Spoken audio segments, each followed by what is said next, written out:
This is All Things Fitness and Wellness, uniting industry thought leaders and fitfluencers on the mission to inspire innovation and encourage people to live a life fit and well.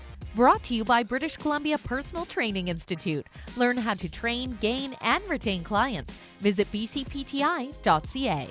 On today's episode, we welcome Maya and Maggy, the BBTFit Twins, who've amassed over 800,000 TikTok followers and are the founders of Monhnny athletic wear, a brand that aims to make women feel empowered and show confidence in their own skin, which they didn't always have the freedom to do. On the podcast, the pair talk about growing up in Iran, where they didn't always feel safe wearing what they wanted to.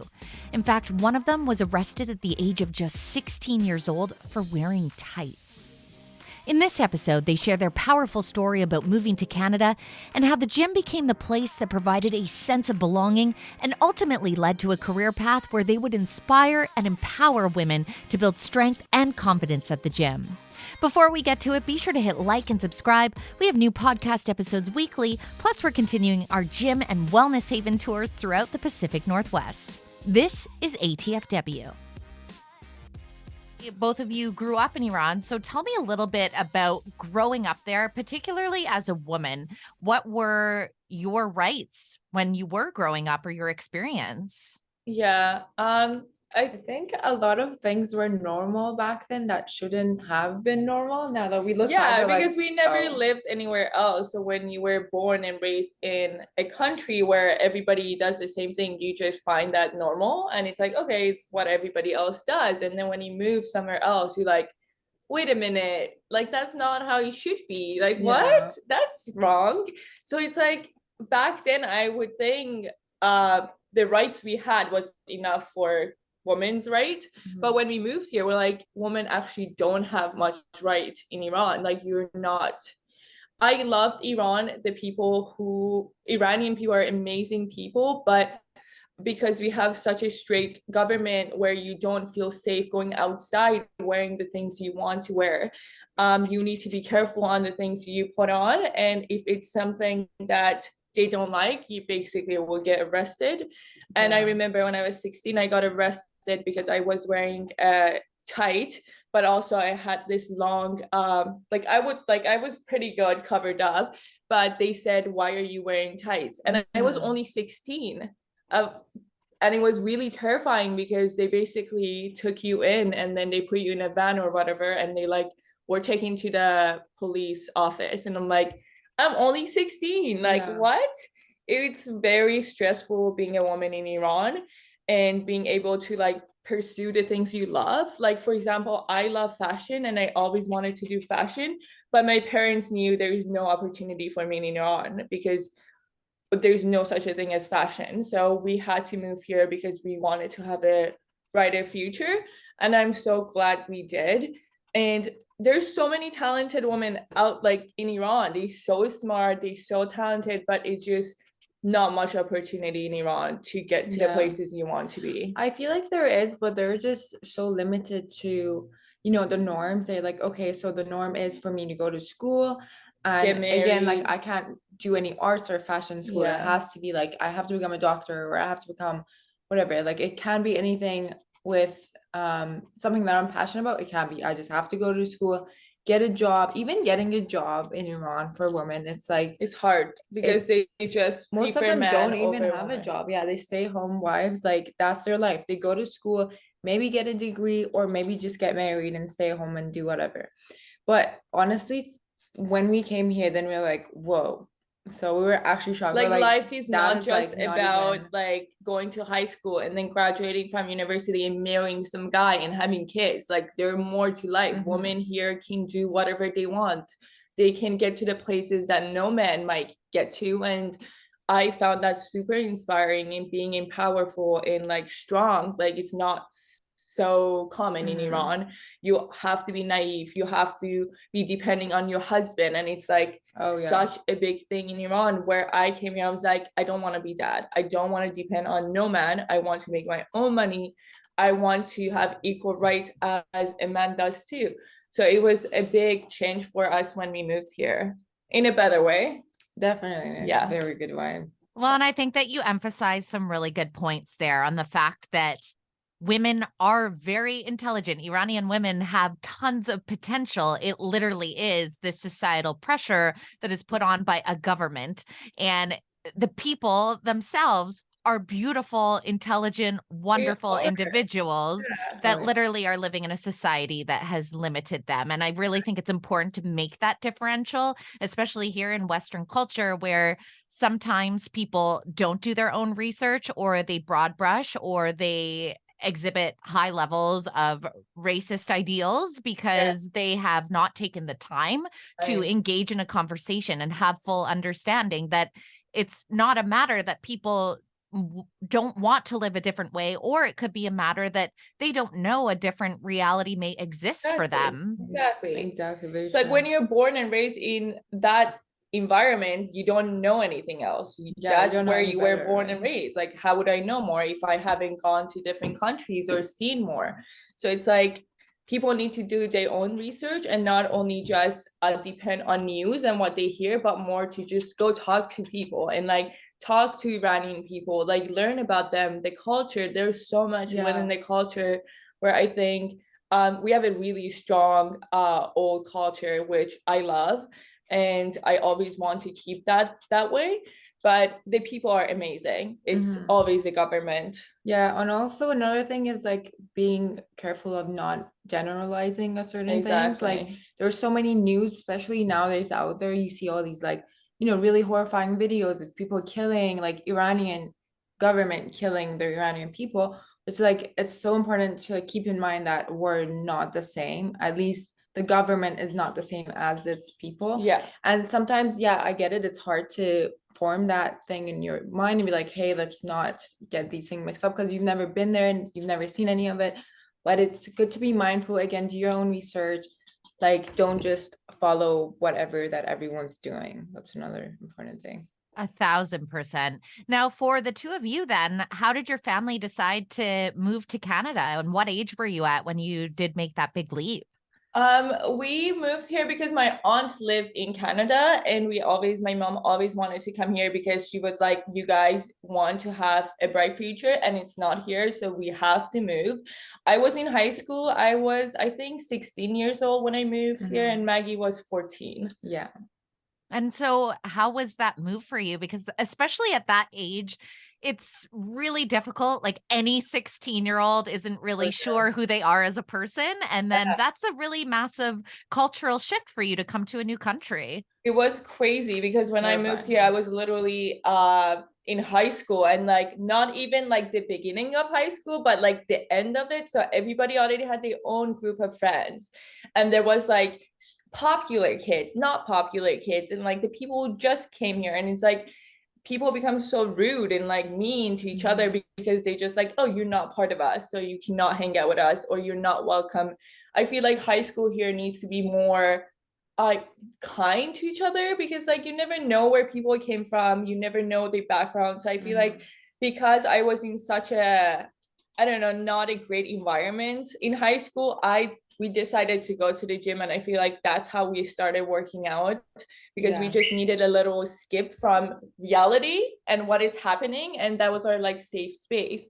So we started working out. Yeah, I think I did have a slightly better experience because I came here when I was in grade 9, and it really does make a difference. Like the sooner you come, the better, because the sooner you get kind of adapted to environment, language, whatever.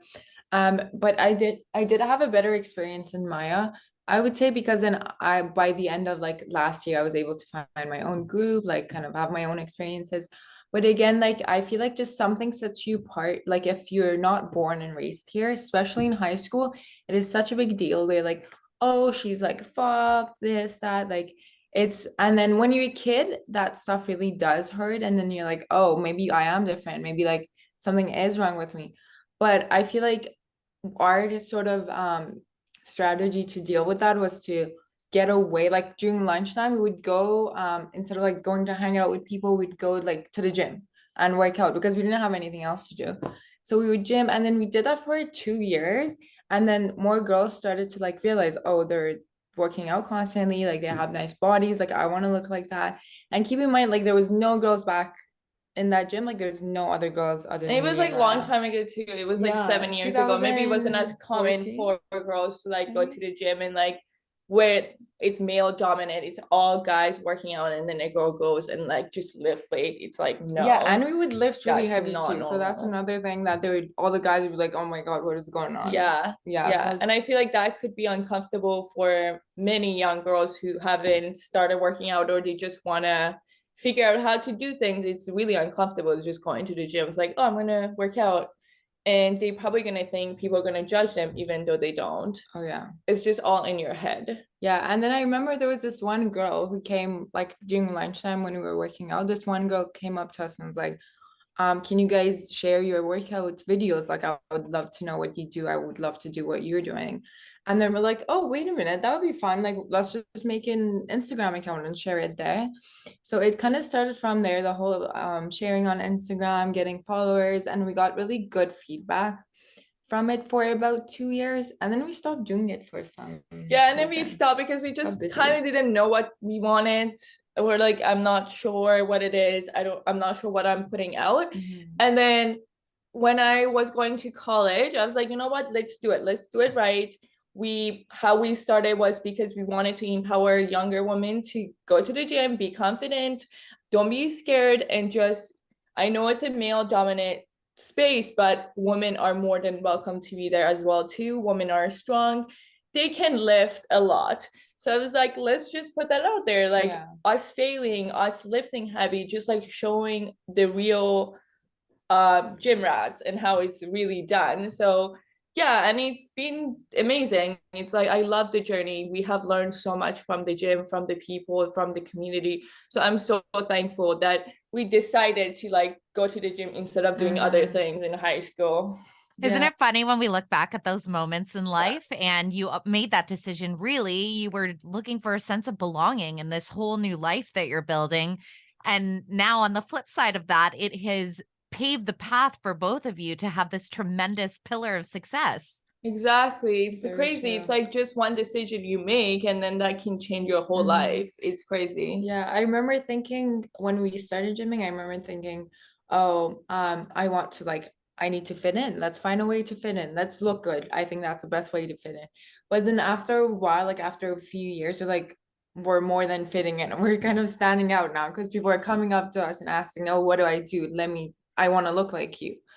And then that's when we're like, oh, this is fun. Let's do more of it. Let's inspire more people. Let's motivate more girls and motivate them to live, to like just get out there. Just be confident and like not just be scared of trying new things. Yeah. How empowering was it for you to be leaders of this messaging, especially considering your timeline into the gym literally comes on the heels of previously being arrested for just wearing tights? It's crazy. It's so insane thinking about it, because I remember the first time I got a message from some girl, they're like, oh, you guys inspire me so much. I go to the gym every time I look at your stories, and it just literally my heart melted. I was like, this is like the nicest thing ever. Like, this is what I want to do. I want to inspire others to get out there. Because sometimes you just need that one story. You just need that one talk to just go and do the things you wanted to. Like, you need that little push. And I always wanted to be that little push for everybody else. Yeah. And going from like not being able to like show your skin, not being able to show who you are to somebody that is confident in their own skin and how they look, it was a big, long journey. Yeah. And now we're just like, let's wear a sport bra with shorts. Why not? Like, I literally don't care. And that's why we started our own brand too. It's if you look at our pieces, they're very sexy, like pieces. They show a lot of skin, because I just love embracing women's body. And I think they are beautiful and they should be shown. And it just shows how confident a woman can be. And I love it. I wear them all the time. I rock it. I don't care what people are saying. Turn your passion for fitness into a career with British Columbia Personal Training Institute. Taught by personal trainers, BCPTI combines classroom and in-gym training to give you the tools needed to succeed in the fitness industry and make an impact. With a simple formula focused on service, science, and sales, prospective personal trainers learn how to gain, train, and retain clients. Visit bcpti.ca for more information. I love that. And on that business story, talk to me, because obviously you generated success and resonating and engaging with an audience on social media. You mentioned you'd had this interest in fashion, both of you. Yeah. So how did you transform this into a business? What's the beginning of that journey? I think it was mostly that we would post, a lot of videos, and most of the girls would be like, where you wear, like, what are you wearing? Where is that from? What is this?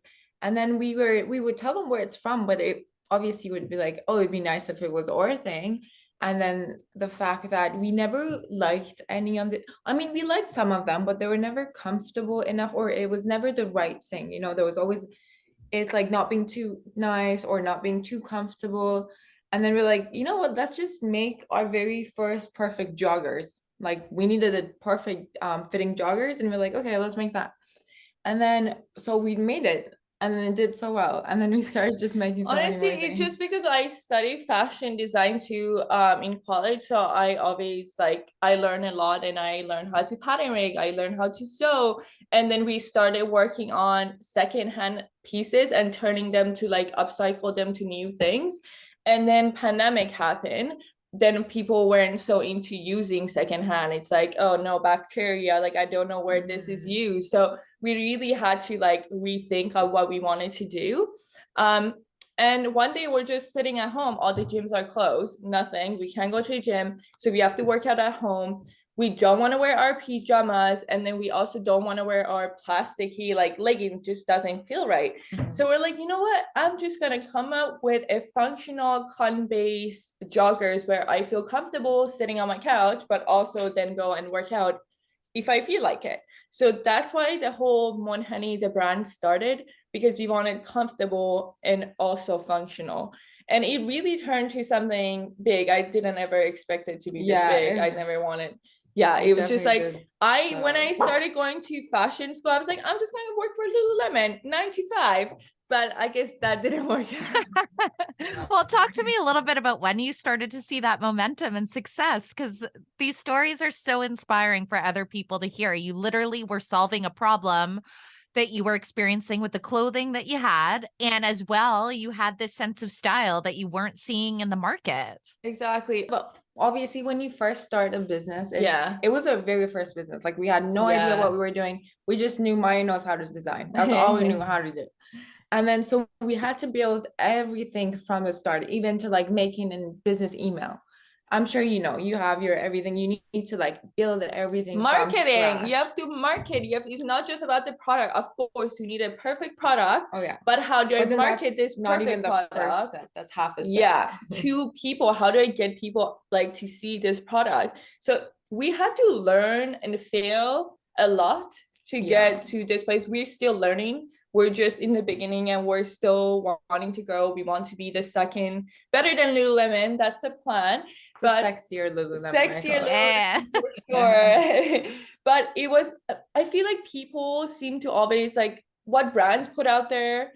It's oh, we just got to that fame in a day. It was just so easy. No, it takes so long. It takes if you want to build a good, strong brand, you have to work really hard. It's all about consistency, same as gym. If you want to build your body, you need to be consistent. You can never get to that place in a day. It's literally the same process. You just have to consistently build and build and build and fail and build and build. That's how you grow. That's how the brand grows, by failing and trying new things. I feel like people don't seem to put that out there a lot. It's mostly just how become rich in a day. Yeah, I think no, it doesn't work that way. I think people are after the quick money, and if that's your goal, then starting a business like this, especially clothing brand, is very competitive. Not your go-to. A lot of people do go after clothing brand and just drop ship, the Amazon drop ship, whatever.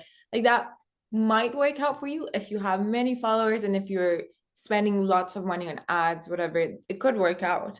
But again, for us was the passion of let's create something different, sexier. Like, let's create something that you feel comfortable in, because we are always in our workout clothes.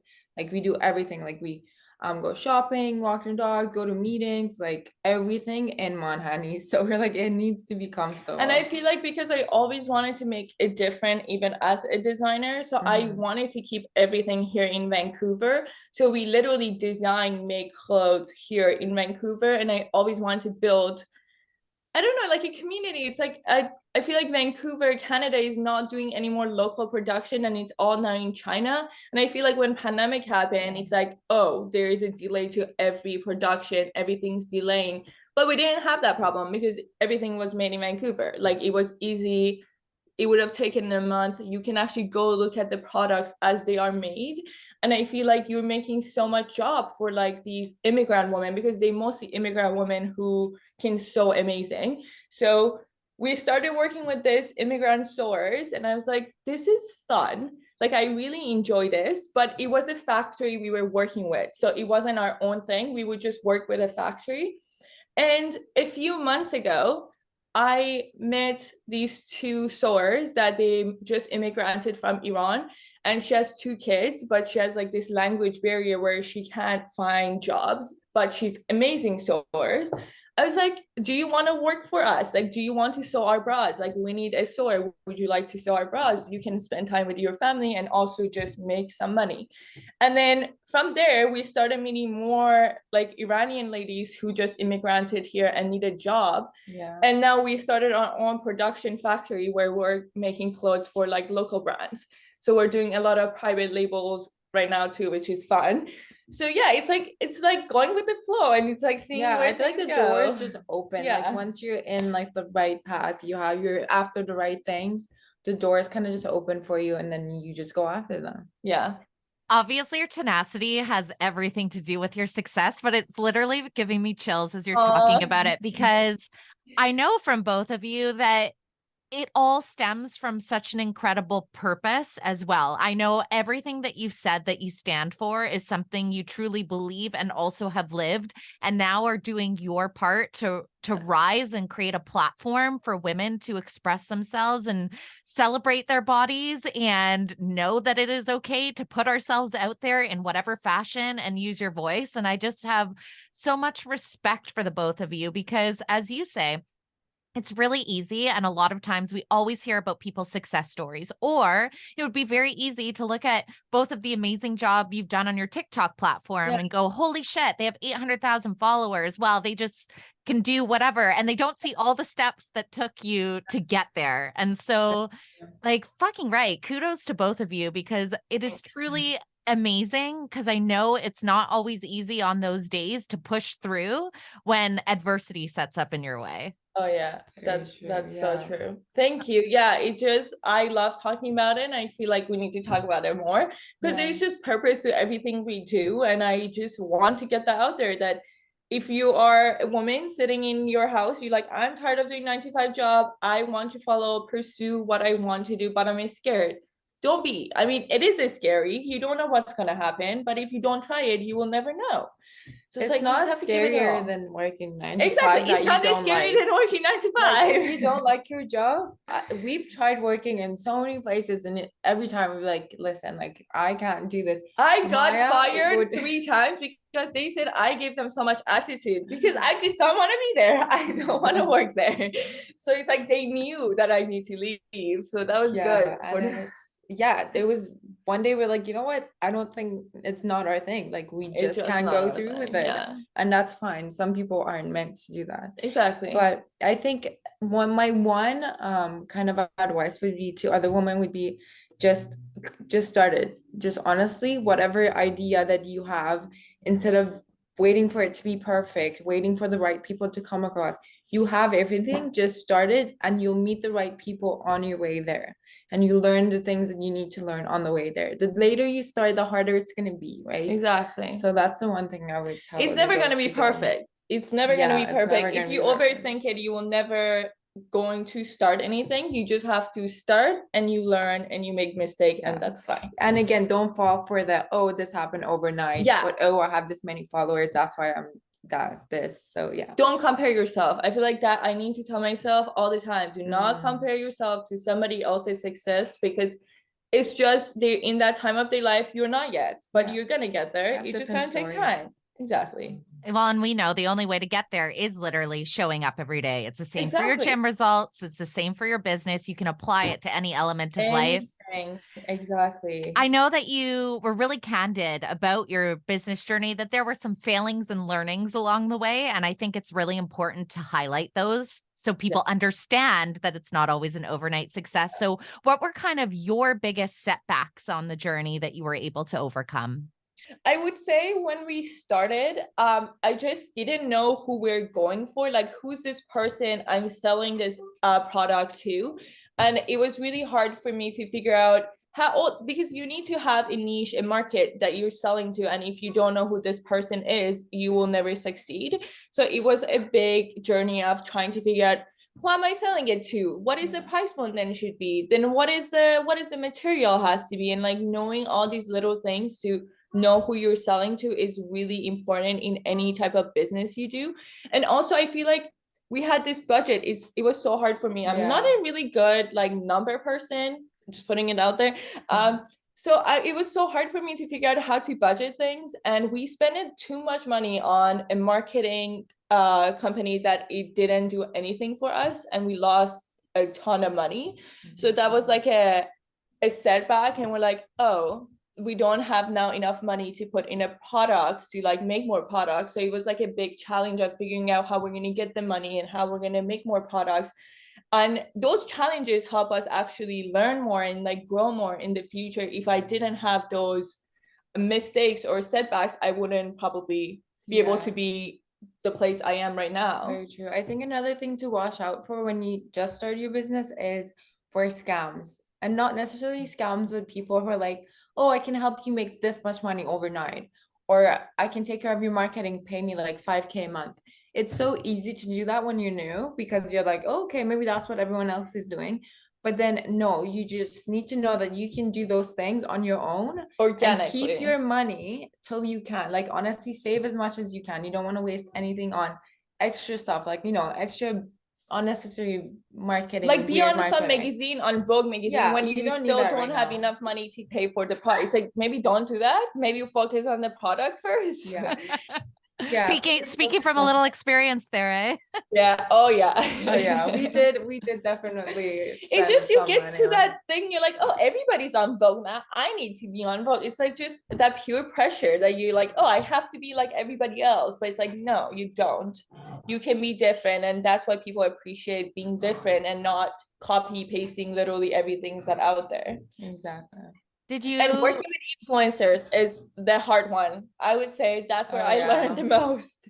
We're influencers, but it's like dealing with influencers is hard because they all have their own moods and like things they like, things they don't like, and being able to communicate is really important. In business, you need to be able to be straight and communicate right. And I feel like I sometimes miscommunicated a lot of things. But it helps that we're also an influencer, so we know how things work. So it kind of goes hand in hand. It's also nice. Yeah. Like, do you find sometimes with influencers, was it more that they weren't delivering on the things that were promised? Yes. And then I just want to keep it professional. So it's like a little hard, and it's like, it's always texting, like you're not seeing them in person or anything. It's not a real relationship you're building. It's more like online relationship. So that's what I don't like. I love real relationship. Like I feel like, I guess the whole, which is another next thing we're gonna hopefully do soon, is, you know, a place for us to have our Monhnny, like our meeting with influencers, so we can meet in person. And then maybe a small gym to the side. Like that's our next the future plan is having a big gym that grows, and then we're gonna do a girls' night in the gym. So I'll be just all girls going to the gym, hanging out, and have maybe wine after. I don't know. I've literally only met you once in person and now in our conversation, but I know you enough to say I have zero doubt like that will be reality for sure. Thank you. You're invited to the gym. Once it's out, we'll let you know. I cannot wait. I have to know, I mean, obviously through the success that you've had, you've really built on this momentum, and there is two of you, but have you ever had to get through that imposter syndrome when you were starting out? Because I know a lot of people, when they first start putting themselves out there, whether it be as an influencer or creating a product, that you have to overcome that self-doubt that our heads can, it's really annoying. Our brains are terrible for it. Yeah, I know. And I feel like because we started as influencers, we got a lot of rude comments, I would say. Like, people just have no filter when it comes to social media, especially TikTok, because you don't know who they are. They just leave all these hate comments, and you really need to either not look at them if you don't think you're a strong person, or if you do know that this person is a loser probably, and they're just leaving those comments because they're going through something in their life that they are reflecting it on you, and it has nothing to do with you. And I feel like for that, you need to be a very strong person, knowing this has nothing to do with you. And I feel like we just like train so hard, like looking at all these hard, harsh comments and knowing that, you know what, I'm gonna put out who I am as a person. If you don't like me, block, unfollow me. But if you follow me and hate commenting, that means you still like me a lot, and you're just jealous. So it's like just kind of doing what you think is right, and just the people who love it, they'll love it. Exactly. I feel like the biggest imposter syndrome moment was when we moved here. So after that, nothing really can phase us. So just like you kind of just have to be comfortable in the person you are. Like, you can't do much about it. It's like, this is who I am, and I'm gonna put that out there. But I feel like some people just feel uncomfortable doing that, or it's just harder for them to do. So I would say, get out there and show them who you are. Exactly. You are amazing the way you are, and people just need to see that. I think it's so true, as you say, when you move, it's amazing in life when you're presented with these obstacles, because I'm sure during that transition, there were times that probably felt really low. Like it's not a nice feeling when like obviously you've expressed that you didn't necessarily receive a warm welcome from a lot of people. And that's really hard, especially at that age. And then it would have been really easy for both of you to have a mentality of a fuck you, fuck this. And exactly. That's what our mentality was. Like, fuck you. Like, me, done that. You don't have to be friends with me or be around me. Exactly. And I feel like because we had each other, it was so much easier, because we would just like, she's my like safe space and I'm her safe space. So if we would have like sad moments, we would basically go to each other and talk about it. And I feel like talking about things you don't like, or not letting it to just sit inside you, it helps a lot. I cannot wait to see the journey that you continue to create for yourselves. You truly are an inspiration for so many women, and especially what we've seen transpire through this year. I just know that it has meaning on so many levels, and because of that, your success is deserved from the hard work, but even more so because of that deeper rooted meaning. So just know that you have yet another cheerleader that's rooting for you 1000% of the way. And I know that you've grown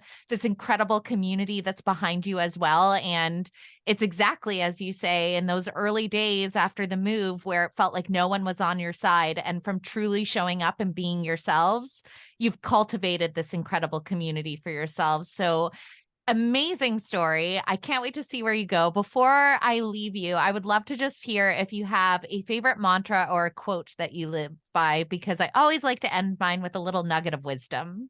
I actually do. It's on my wall favorite. It says, the way you do one thing is the way you do everything. So it's beautiful. Live by every day. Like, exactly. I think that was good. I don't think I think I like that quote too. I'm gonna go with hair quote. For twinning on the quotes, but of course. Well, thank you so much for carving out a little space and time for me. And like, sincerely, I just get so fulfilled from having conversations with people like yourselves, and your story in particular is just really touching and inspirational. And I can't wait to work out in your gym, because I have no doubt it's happening. Oh yeah, I'm so excited. You've just listened to All Things Fitness and Wellness.